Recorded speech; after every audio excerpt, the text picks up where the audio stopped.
Hello guys, welcome to the mining ज्ञान। तो finally जिन students को जैसे कि डिग्री या डिप्लोमा या फिर ग्रेजुएट जो भी स्टूडेंट्स थे उनको पीजीपीटी या पीडीपीटी का इंतजार था, वह अब इंतजार खत्म हो चुका है।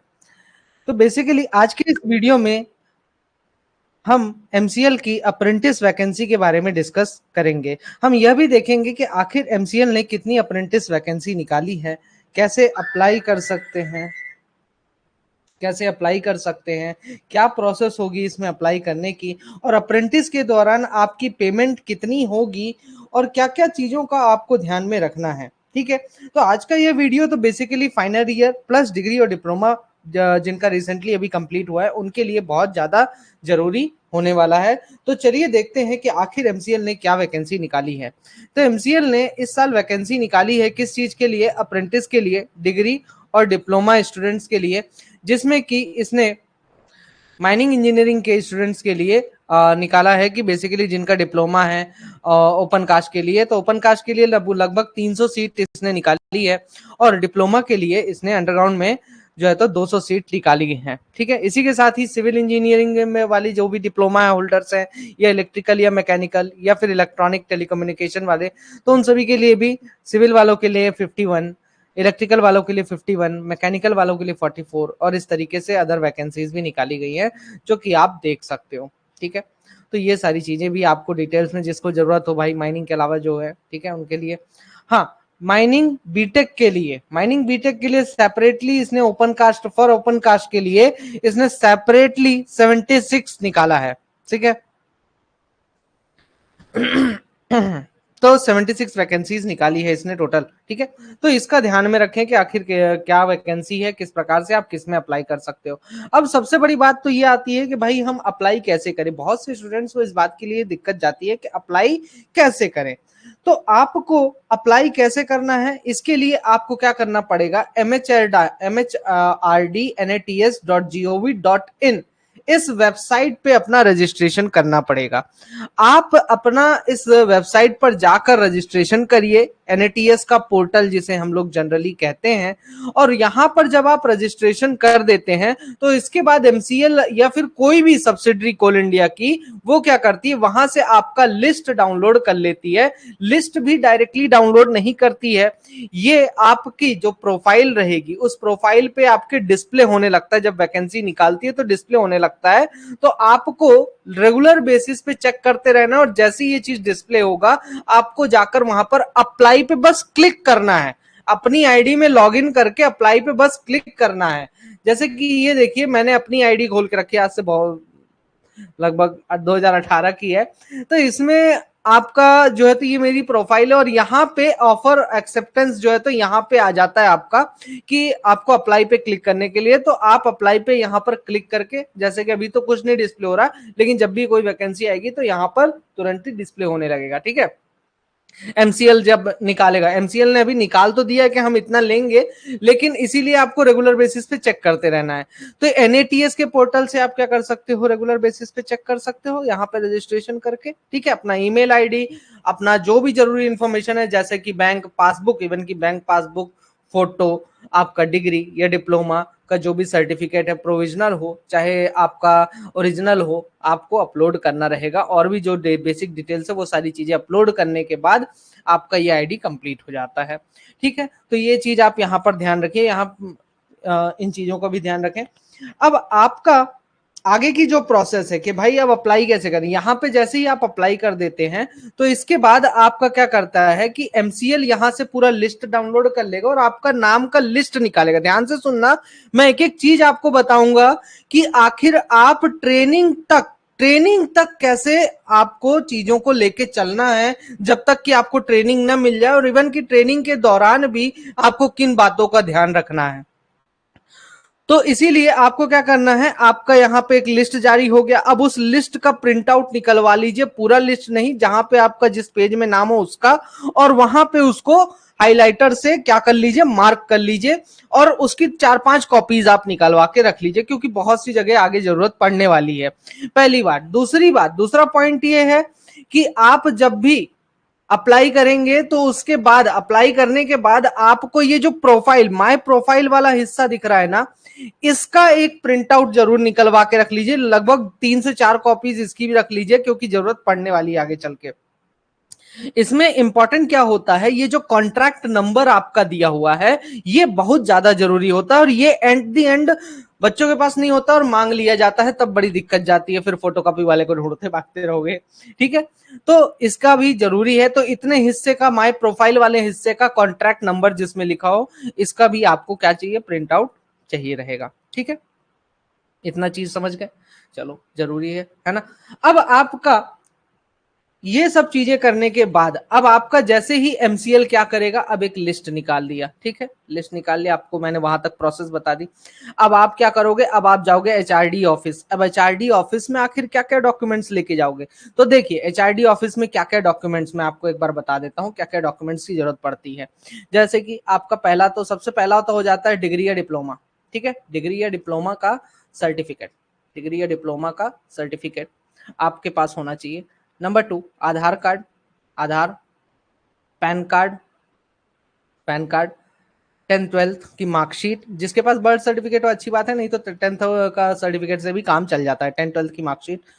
ठीक है, मार्कशीट के साथ ही इसका सर्टिफिकेट भी होना चाहिए, सर्टिफिकेट जरूरी है, मार्कशीट हो ना हो, सर्टिफिकेट बहुत ज्यादा जरूरी है। 10th-12th का सर्टिफिकेट, पासिंग सर्टिफिकेट एक मिलता है, वो सर्टिफिकेट आपके में बहुत ज्यादा जरूरी होता है। उसके बाद आपका bank passbook, bank passbook, bank passbook, एक एफिडेविट, वो उस समय आपका निकाल दिया जाएगा, मतलब कि दे दिया जाएगा एमसीएल के द्वारा, तो उसी फॉर्मेट में आपका एफिडेविट, 50 रुपए का स्टैंप जो भी लेता है, अब पहले लेते थे 50 के में, अब नहीं पता मुझे। ठीक है, तो वो उनका जो भी रिक्वायरमेंट होगा उस बेसिस पे वो लेंगे। 7th नंबर पे आपको लेना है एक और फॉर्म में मेडिकल। ठीक है, वो फॉर्म में मेडिकल सर्टिफिकेट आपके पास होना चाहिए। ठीक है, वो फॉर्म में मेडिकल सर्टिफिकेट। अब इस पे साइन किसका होना चाहिए, कम से कम असिस्टेंट सिविल सर्जन का होना चाहिए, असिस्टेंट सिविल सर्जन का साइन इसमें कम से कम होना चाहिए। असिस्टेंट सिविल सर्जन जो है तो एक बेसिकली पोस्ट है किसकी, डिस्ट्रिक्ट हॉस्पिटल्स वगैरह में कहीं से भी जाके आप ले सकते हैं, उसकी कम से कम असिस्टेंट सिविल सर्जन की पोस्ट का वाले का ही साइन होना चाहिए। उसके बाद आपका पास क्या होना चाहिए, कैरेक्टर सर्टिफिकेट, कैरेक्टर सर्टिफिकेट, तो ये भी ध्यान में रखना। अब कैरेक्टर सर्टिफिकेट कहाँ से मिलेगा, कैरेक्टर सर्टिफिकेट आपका मिलेगा कॉलेज से। ठीक है, आप जो जिस भी कॉलेज में है वहां से आप कैरेक्टर सर्टिफिकेट अपना बनवा लीजिए। ठीक, उसके बाद आपका वो लिस्ट जो मैंने स्टार्टिंग में कहा था, वो लिस्ट आपके पास होनी चाहिए कि आपका नाम कहाँ है, हाइलाइटर से बकायदा मार्क्ड होना चाहिए, लिस्ट होनी चाहिए आपके पास। उसके बाद 10वें नंबर पे आपका आ जाता है कॉन्ट्रैक्ट नंबर। ठीक है, वो स्क्रीनशॉट मैंने जो लेने को बोला कि आपका वहां से स्क्रीनशॉट लेके रख लीजिएगा। ठीक है, तो ये सारी डिटेल्स आपको आपके पास होनी चाहिए, और इसकी कम से कम 3 से 4 कॉपीज होनी चाहिए, क्योंकि एक तो जमा होगा आपका एचआरडी में, फिर एचआरडी से आपको जो भी एरिया चाहिए होगा वहां पर आप अपना एरिया फिलअप करते हैं, अपना चॉइस फिलिंग वहां पे मिलता है कि आप 3 एरियाज का चॉइस फिलिंग कर दीजिए, जो भी एरिया आपके मतलब आपको ठीक लगता है उनमें से कोई भी एरिया अगर खाली होगा तो दे दिया जाएगा, अदरवाइज अपने हिसाब से देते हैं वो लोग। उसके बाद आपको जो भी एरिया मिलता है उस एरिया के जीएम ऑफिस में आपको जाना है। ठीक है, वहां पर जाके ये सारे डॉक्यूमेंट्स एक बार फिर से सबमिट करने हैं। अब जीएम ऑफिस में जब जाएंगे तो वहां से आपसे पूछा जाएगा कि आप कौन सी माइंस लेना चाहते हैं, तो उस बेसिस पे जीएम ऑफिस से आपको माइंस अलॉट होगी। फिर उसके बाद आप अपनी माइंस में जाएंगे, वहां पे भी ये सेम डॉक्यूमेंट्स प्लस एक एप्लीकेशन सबमिट करना पड़ेगा। ठीक है, एक एप्लीकेशन आपको लिखकर तुरंत ही वहां पर देना पड़ेगा, लिखित एप्लीकेशन। तो एप्लीकेशन भी आपको लिख के तैयार, वो सारी चीजें वहां पे फॉर्मेट आपको बता दिया जाएगा माइंड मैनेजमेंट के द्वारा। ठीक है, तो माइंस में जाके फिर उसके बाद आप अपना ए फॉर्म में रजिस्ट्रेशन करा लें, तो सारी डिटेल्स आपका हो जाए। तो ये इतना डॉक्यूमेंट्स आपके लिए जो है तो बहुत ज्यादा जरूरी है। अब इसके बाद अब आप ट्रेनिंग के दौरान आपको किन बातों का ध्यान रखना है, ट्रेनिंग के दौरान सबसे जरूरी है कि आपको छुट्टियां कितनी मिल रही हैं। छुट्टियां मिलेंगी टोटल 29 पूरे साल भर में। जो आप छुट्टी लोगे, जो आप छुट्टी लोगे वो 29 छुट्टियां, प्लस इसके साथ ही जो आपका फेस्टिवल वाले हॉलीडेज होंगे वो तो आपको मिलेगा ही, फेस्टिवल हॉलीडेज वाला। उसके बाद आपका संडेज आपको मिलेंगे ही। ठीक है, तो इतनी छुट्टियां आपकी जो है तो रहती हैं, एक एक दिन की छुट्टी रहती है फेस्टिवल वाले की, इसके अलावा एक्स्ट्रा छुट्टी नहीं दिया जाता है। ठीक है। अब इन छुट्टियों के अलावा आपको कोई दूसरी छुट्टी कोशिश करिए कि ना लेना पड़े, अपनी छुट्टियां बचा कर चले। इससे ये होगा कि आपके डॉक्यूमेंट पे साइन आखिरी में जल्दी हो जाता है। आपका जो एक्सपीरियंस सर्टिफिकेट, जब 1 साल बाद जाते हैं एक्सपीरियंस सर्टिफिकेट लेने, तो मैनेजर उस केस में आपका साइन नहीं करते हैं जल्दी से, जब आपका छुट्टियां ज्यादा रहती हैं। आपकी छुट्टियां नहीं है ज्यादा, लिमिटेड है, जितनी लिमिट थी उतनी ही है, तो आपको कोई किसी प्रकार की दिक्कत नहीं आती है। पहली चीज ये, पहला चीज ये याद रखिएगा। दूसरा, हर महीने आपका एक अटेंडेंस तैयार करके देंगे आप, बकायदा एक फॉर्मेट में, है ना, कैसा भी फॉर्मेट रख लीजिए, 1 से लेके 31 तक पूरी डेट लिखी रहे, महीना मंथ लिखा रहे, ऊपर कौन सी पोस्ट पे आप हैं, पीजीपीटी कर रहे हैं या पीडीपीटी कर रहे हैं वो लिखा रहे, और कॉलम्स बने रहे 1 से लेके 30 तक, और उसमें बकायदा आपका अटेंडेंस, किस दिन आप प्रेजेंट थे, किस दिन आप एब्सेंट थे, ये ज्यादा जरूरी है। ठीक है, ये हर महीने का आपको 3 कॉपी लगेगी, जो कि एक एमटीके में जमा होती है, एक ले जाके आप जमा करते हैं फाइनेंस डिपार्टमेंट में, अकाउंट्स डिपार्टमेंट में, और एक आप अपने पास रखोगे। ठीक है, साइन करा के सभी का आपके पास होना चाहिए एट द एंड, क्योंकि लास्ट में ये आपके काम आने वाला है। ठीक है, इसके बाद अगर इतना तो चीज आपका हो गया। ठीक है, उसके बाद आपको और क्या बातें ध्यान में रखनी है कि आपका बैंक का पासबुक जितना जल्दी, जो भी आपका बैंक का पासबुक है जिसमें कि आपको पैसा मंगवाना है, उतना जल्दी उसको अपडेट करा के हर महीने कोशिश करिए कि आपकी सैलरी अप्रेंटिस की जो है तो आ जाए। तो अब अप्रेंटिस की अगर सैलरी की बात करें तो कितना मिलता है? अप्रेंटिस की सैलरी में आपको मिलता है 8,000 रुपए और 9,000 रुपए मिलता है। ठीक है, तो इस बात का भी ध्यान रखें। ठीक है, तो इतनी चीजें याद रखें, जरूरी है। हर महीने सैलरी आना जरूरी है। वो जो सैलरी आएगी उसकी एक लिस्ट आपको निकलवा लेनी है at the end of the year. आप पूरा बैंक का पासबुक निकलवाना पड़ेगा आपको पूरे साल का, और उसमें हाइलाइटर से मार्क करके रखते रहना है। और वो at the end of the year, जब आपकी पूरी 12 महीने की जब सैलरी आ जाएगी, तभी आपको जो है तो एनओसी मिलेगा, अदरवाइज एनओसी नहीं मिलेगा।